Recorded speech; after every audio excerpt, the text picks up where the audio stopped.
Hi, in this video we're going to talk about breakout rooms in Microsoft Teams.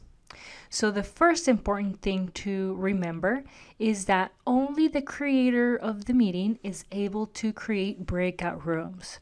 So if you have a presenter, for instance, in your meeting, they will not be able to create any breakout rooms. Only the person that creates the meeting.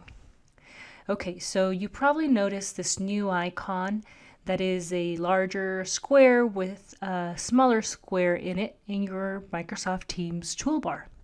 This is the one that we're going to go to when we want to create breakout rooms.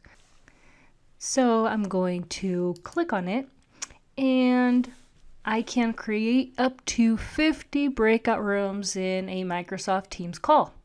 In this example, I'm going to create only 2 breakout rooms.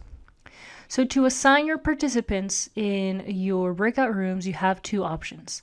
The first option is to let Microsoft Teams automatically assign the students into the breakout rooms, distributing them evenly. Here I see that I have 2 and it's going to be 1 per room. And the other option is to manually assign your students to each one of the rooms. I'm going to go with automatically in this example, and I'm going to go ahead and create rooms. Now in my breakout rooms panel, I see each one of my rooms. They will be named by default room 1, room 2. If I like to rename each one of my rooms, I can go ahead and click on the 3 dots and select rename room.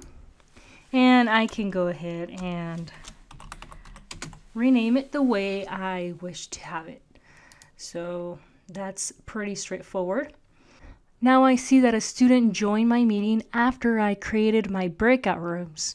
So how do I assign that student to a specific room? I'm going to first admit that student into my meeting. And I see that here at the top, there is the assigned participants group. I'm going to click on this little arrow and I will display the list of all the students that have not been assigned to any rooms. So I can go ahead and click on the desired student, click assign, and I will go ahead and assign that student to a specific group. So there it is. If I wish to see the list of the participants in each one of the rooms, I click on the arrow next to that. But what happens if it's not just one student that arrives late, that I have 10 students and I don't want to assign those students manually one by one to each one of the rooms? What you can do is go to the 3 dots here at the top and you can select recreate rooms to go to that initial menu to create the breakout rooms. So this is going to take you to that initial step for you to create as many breakout rooms as you wish, and then you can select here automatically and then create the rooms. Now, if Microsoft Teams did not put together some students that you wish to be together, you can always move students around from the different rooms. Let's say that I want student 3 to work with student 1. I can click on student 3 and assign that student to room number 2. So even though I set it to be automatically, you still have control over the room's participants. If you like to add an additional room, you can always click here, add room, and it will create an additional room that you can then move your students to. I can delete the room by clicking on the 3 dots and then select delete room. Okay, now that I have my students in each one of my rooms, I'm going to go ahead and start the breakout rooms. I can start all breakout rooms at the same time by selecting this option here, start rooms, or I can start individual rooms by clicking on the 3 dots and clicking open room. In this example, I'm going to have everyone start their breakout rooms at the same time, so I'm going to click start rooms, and I see that my rooms are opening up and my students will be taken to each one of the breakout rooms. All right, now my students are working in groups in each one of the breakout rooms. I see that I'm left all alone here in the main meeting. Now, let's say I want to go ahead and join the rooms to answer any questions or to see how they're doing. I can join the rooms by clicking on the three dots in each one of the rooms and go ahead and join that room. So from here, I see that an additional window is open. I see here at the top that it's room 1 that I've joined. And I can go ahead and answer any questions, ask questions, or see how the group is doing. I can go ahead and return to the main meeting by clicking on this return button. And I can go ahead and join that second room as well if I like to. So please note that you can only join one room at a time. Here it is. I can go ahead and return to that main menu. Now, if I'd like to communicate with all of my rooms while they're open, I can go ahead and click on the three dots and I can make an announcement. So this is a message that all breakout rooms will get in their chat. So you can go ahead and give them a 5-minute warning or just ask a question to all rooms, whatever you would like to communicate to them. Now, if you're concerned about what your students may be doing in the rooms, what chat conversation or what files are being shared, the whiteboards that are being worked on, you have access to all of those files.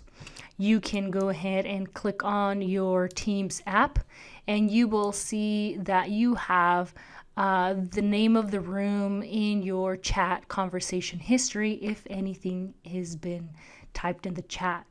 You can see the chat, you can see the files that have been shared, the notes that have been taken if anything, and the whiteboard that they've initiated if they did use a whiteboard. I'm going to go back to that call here, and now it's time for them to come back to the main meeting. I'm going to go ahead and close rooms. If I like to close an individual room, you can go ahead and click on the three dots and bring one room back at a time, or you can bring all of them at once. Going to click close rooms.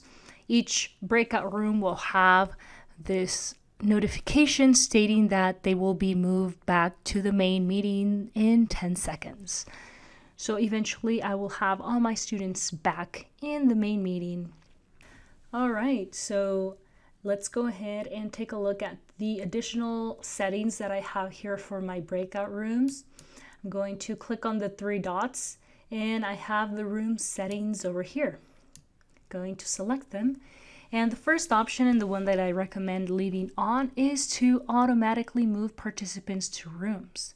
This will automatically send them to each one of the rooms that they belong once I open them. The second option here is to allow participants to return to the main meeting. That will add a button in their Teams call to return at any point to the main meeting if you wish to have them do that. So that is up to you. Now here I see that student number 1 returned to the main meeting when the breakout room was still in session. So how do I take that student back to the breakout room? Well, I can do two things. The first one is going to the breakout rooms panel, and I can go ahead and click on that student name's three dots, and then I can select Ask to Join. My student will now see this message in the bottom right corner stating that the teacher has asked that student to join room number 2. That student can accept that request, and that will take student number 1 back to that breakout room. The second way that a student can go back to that breakout room is by clicking on the Join Room option in their toolbar. They will be able to join the breakout rooms as long as they are open on your end. All right. So you can start your rooms at any point during that call. I can close this panel, and to open it up, all I need to do is access that breakout rooms, and I see that my rooms are still there for me to use them. Now, you are only able to create breakout rooms when you are in a meeting. You are not able to prepare ahead of time any of the rooms that you're going to be using in a meeting. All right, well, that pretty much covers breakout rooms. I hope you enjoyed this video, and until the next time.